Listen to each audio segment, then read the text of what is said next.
Thank you for joining us. David Heurtel with you on this Thursday morning. Well, on Friday, a news dump by the city of Montreal. We learned that the city had a $343.8 million surplus.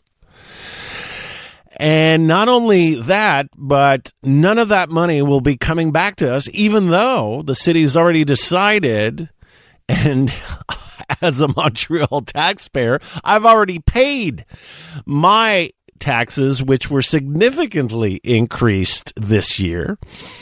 So what's going on here? How can you, on the one hand, make a surplus and still get to increase taxes? I don't get it, and I'm sure our next guest doesn't get it. DeSousa is the official opposition spokesperson for finance at Ensemble Montreal and borough mayor of Montreal's Saint-Laurent borough. Alan, what's going on? Hi, David. Thanks for having me on. Great to have you on. I don't get it. I tell you, I get it. Tell me. What the administration is doing is really playing with smoke and mirrors. With one hand, they want to be able to project that they're a responsible administration, doing our money well, generating surpluses, and overall, nice guys overall. And I understand that because they're in politics and they want to be able to project competence. The trouble is when you dig deep down and you find that when they've declared a surplus of $344 million, you realize that there isn't very much left at the end of the day. And this was what we brought up on council on Monday, saying out of the 344, unfortunately, you're still left with a huge deficit at the agglomeration, with the administration has to manage for regional services such as police and fire and so on and so forth. And when you see what is left for the city of Montreal, I'm not talking now the island, the city of Montreal, $50 million goes to the boroughs and another $51 million is left for the center city, which is peanuts when you realize that this is a city that the total budget is over $7 billion. And so everyone proclaims the cupboard is full, but when you open the door, the cupboard is bare.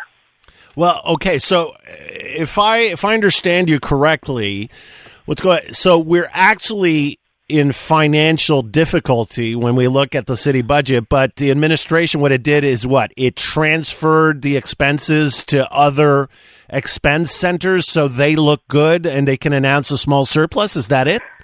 Well, let's take a look. They used monies to pay off the debt from prior years to show that they had a surplus. It's like your credit card. If you've got $150 owing on your credit card and you've got $100 in hand, well, they say, look, we have $100 in hand, but they didn't tell you that $100 had to pay off the $150 from your creddet card.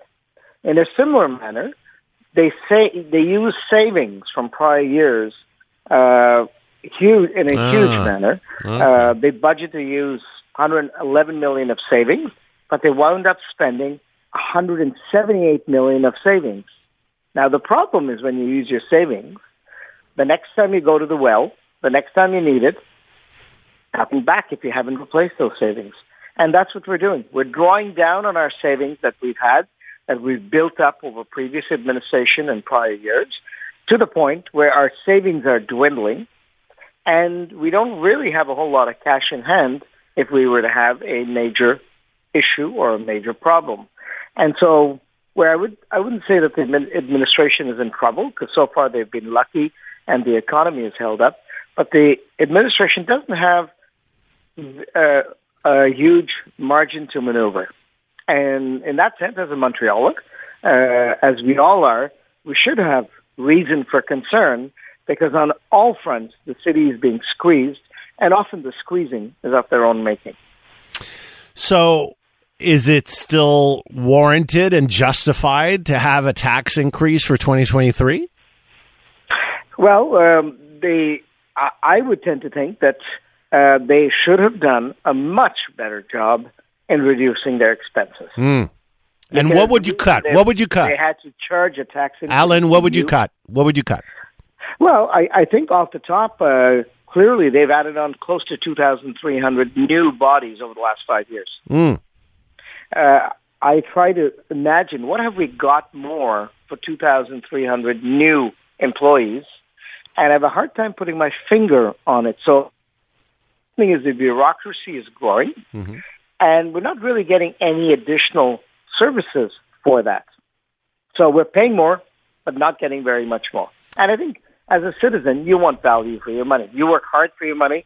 Everyone sweats, works 5 days, 6 days, 7 days. Some people do 2 gigs, 3 gigs, just trying to make ends meet.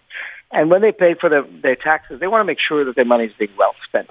And that's one of my concerns is that even if this administration was no longer in place, whoever would be coming in to replace them would have a very, very tough time cleaning up a mess that they would be leaving behind. All right, Alan. Thank you very much for your time this morning. Thanks again, David. Alan DeSousa, official opposition spokesperson for finance at Ensemble Montreal and borough mayor of Montreal's Saint-Laurent borough. Stream the latest news, traffic, and weather from wherever you are with the iHeart Radio app. Wherever you're going, let CJAD 800 tag along and keep you company with the breaking news and compelling conversation.